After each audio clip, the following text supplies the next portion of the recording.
In light of Communication and Digital Technologies Minister Solly Malatsi's gazette, which is looking to direct the ICT regulator, ICASA, to lower the regulatory hurdles for prospective investors in the ICT space in terms of the BBBEE laws, there has been a lot of discussion around this, with some suggesting that this will set a bad precedent and is unfair to existing players who've abided by the more rigid rules around ceding 30% ownership to black partners. The Gazette was published shortly after President Cyril Ramaphosa's trip to the United States, where he engaged with President Donald Trump as well as Elon Musk.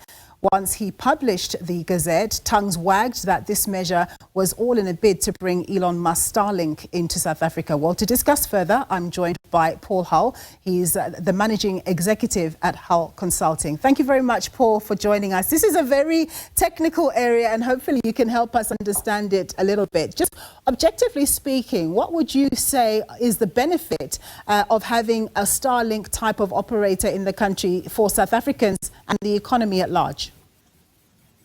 So South Africa desperately needs low Earth orbit players in the market. It is necessary, okay? The trouble really comes down to this. Starlink is not the only low Earth orbit player. And secondly, Starlink seems to be adopting the stance of we are needed, therefore we can do what we want. And I think that is sort of the conundrum that kicks in when you're dealing with Elon Musk and so on. And the reality is that Starlink is more of a brand and a product than, a technological revolution in and of itself. You've got to sort of think of Starlink in much the same way as you think of Tesla. Starlink is not the only satellite options. Tesla is not the only electric vehicle. What made Tesla successful was, and what Tesla's real contribution to the EV movement has been, is that it made getting an EV cool. And, as we saw with Tesla, Elon Musk's political antics have now made Teslas not cool. Nobody wants to buy a swastika anymore. And unfortunately, the same sort of, high marketing, robust nonsense, to be quite honest, underlies a lot of the manner in which Starlink engages. South Africa is not the only country where Starlink runs into this sort of situation. And we are most certainly not the only country where Starlink has banked on, playing hardball or pretending to play hardball in order to get unrealistic and frankly unlawful concessions made to it. Paul, I wanted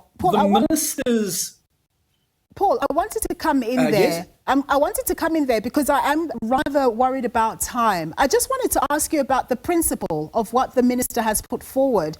I mean, he's suggesting that prospective players in the sector should be able to choose whether they cede 30% to black partners or rather invest in socio-economic developments that would empower black communities. So you're not getting away scot-free with, without doing anything, but instead, rather than ceding part of your company or your operations to black partners, you help black communities or invest in black communities.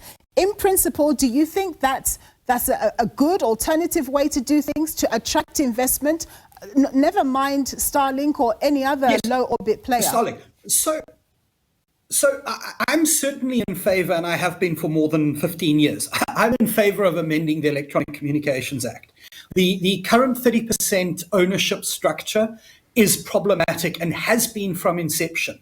What's also problematic, and what the minister's sort of trying to dance around, is the fact that the ownership requirements set out in the Electronic Communications Act are out of sync with other BEE legislation. So I would be in favor of amending the ECA Act. The trouble, though, is that the ECA Act has set a particular threshold that has applied to all players for a fairly long time. And Vodacom, for example, when it sought to acquire Neotel, ran into this exact question, and the matter was litigated, and everything sort of plays out. So I would be very much in favor of a proper, hard conversation around the extent to which ownership, as opposed to other elements, should play in the licensing framework. Yeah. But the trouble is that the statute is the statute. And so it is true. The minister is not being disingenuous or dishonest when he says that the concessions that he's talking about predate his ministry.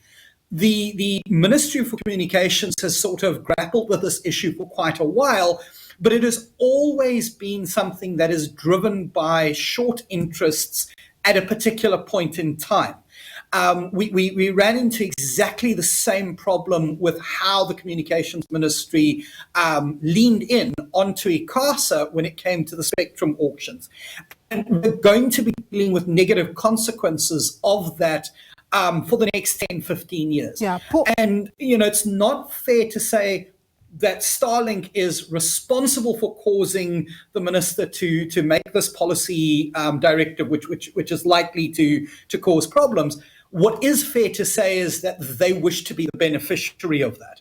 And I think what is really needed is for Parliament to, in a less politically charged and more serious manner, take a hard look at the ECA and take a proper principled question of how do we unlock such that we can achieve the infrastructure objectives that the ECA has. At the moment, the president is addressing sustainable infrastructure development, and digital infrastructure is really important in that.